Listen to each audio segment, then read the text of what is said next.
Assalamualaikum warahmatullahi wabarakatuh. Saya Agus Sofyan, NPM 42321110005,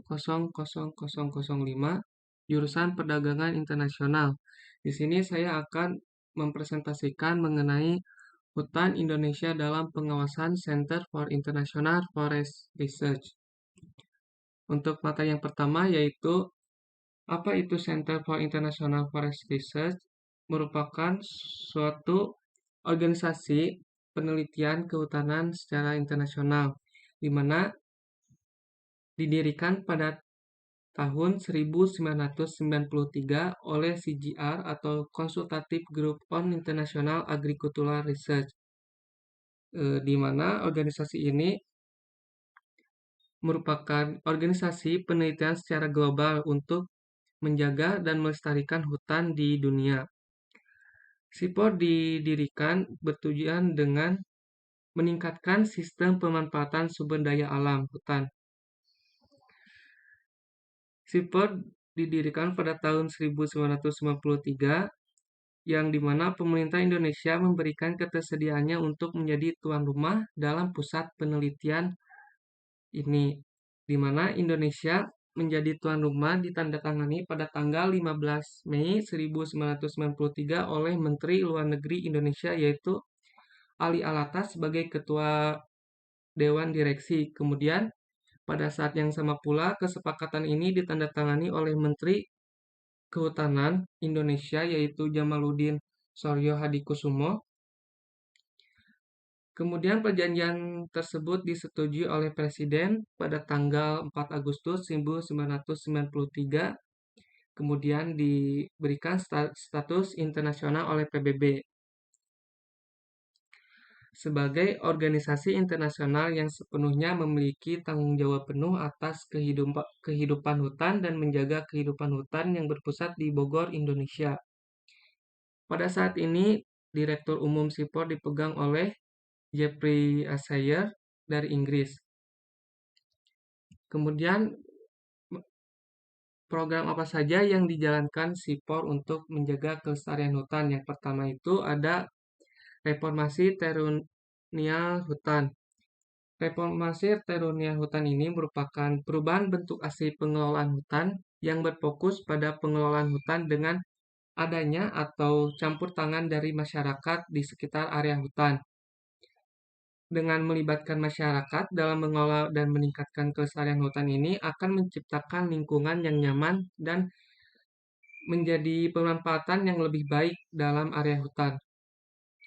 Program ini diatur dalam Undang-Undang Dasar Kehutanan Nomor 41 Tahun 1999. Perubahan bertahap dalam manajemen kawasan hutan Indonesia, tempat berpartisipasinya masyarakat dalam memanfaatkan hasil hutan.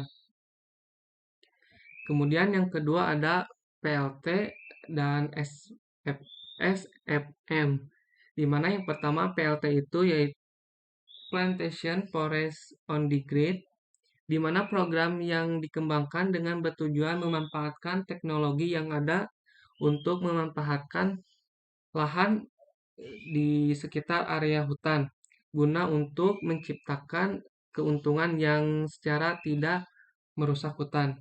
Kemudian ada SMM, yaitu Suitable Forest Management, di mana program ini bertujuan untuk pengelolaan hutan secara lebih baik yang memberikan pemahaman mendalam kepada para masyarakat dalam memanfaatkan area hutan dan untuk pemahaman yang mendalam tentang kebijakan kehutanan.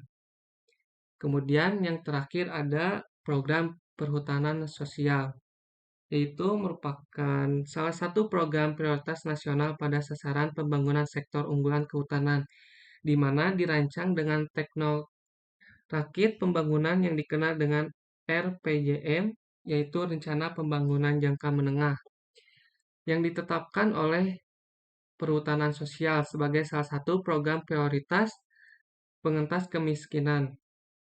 Khusus untuk program perhutanan sosial yang berada di daerah lingkungan hutan, dalam hakikatnya posisi hierarki yang berlaku itu bersifat simetris, artinya posisi kepemilikan dan wewenang pemerintah selalu pada struktur yang lebih tinggi dan mayoritas dibandingkan dengan posisi masyarakat dalam pemanfaatan hutan.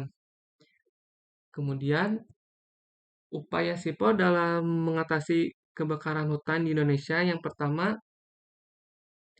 eh, yang pertama ya betul SIPO bekerja sama dengan lembaga pemerintahan Indonesia dan lembaga lokal lainnya maupun lembaga internasional guna menyelesaikan permasalahan terkait kerusakan hutan. SIPOR membantu pelestarian hutan di Indonesia dengan melakukan penelitian yang dimana salah satunya adalah program pengelolaan hutan bersama secara adaptif atau PHBA guna membantu untuk mencegah kebakaran hutan di Indonesia atau hutan di dunia. Upaya ini dilakukan untuk mendapatkan dan menjaga keseimbangan antara pemanfaatan sumber daya alam tanpa menyebabkan kerusakan pada hutan sehingga kebutuhan dapat dipenuhi. Yang terakhir, kesimpulan.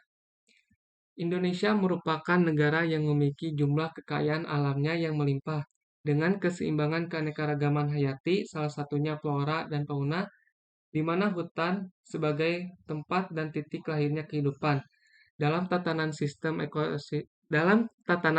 ekosistem, hutan sebagai indikator terpenting di mana memiliki peranan penting untuk menjaga kestabilan iklim dunia, khususnya di Indonesia dan umumnya untuk dunia.